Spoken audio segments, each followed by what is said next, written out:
It was amazing to watch how fast it worked. It's two different ways of accessing the nervous system.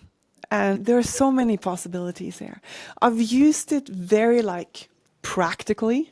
We had kindergarten locally that had really high sick leaves. So they contacted us and wanted to have a TRE course for all their employees.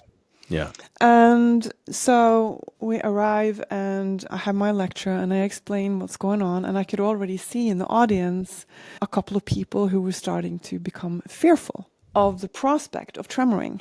It was very interesting. You watch people's breathing, you see what's going on. And so before we were going to start the exercises to initiate the tremors, I had a word with those two people because I didn't want them to be fearful going into this. And with both of them, one of them was going into a straight up panic attack. We had just been talking about the autonomic nervous system and how it works and how tension and trauma expresses itself in the nervous system. And she said, I'm so afraid to meet something, that something is going to come up that I cannot control. And I had to take her into a different room and she was losing it. And I just sat her down and started breathing with her in where the exhalation is twice as long as the inhalation.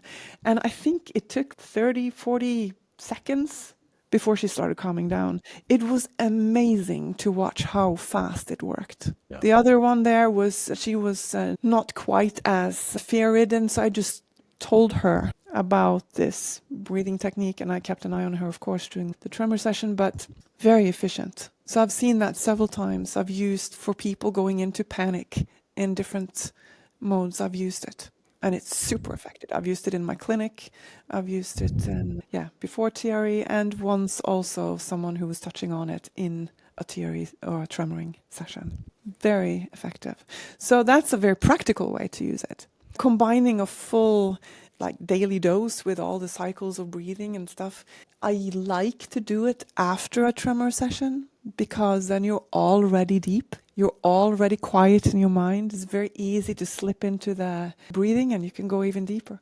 I like to use it as an entry into the tremoring instead of you are using Feldenkrais. So it's a nice way to start the tremors in a very gentle, soft way. And I also use a lot of HeartMath in relationship to tremoring.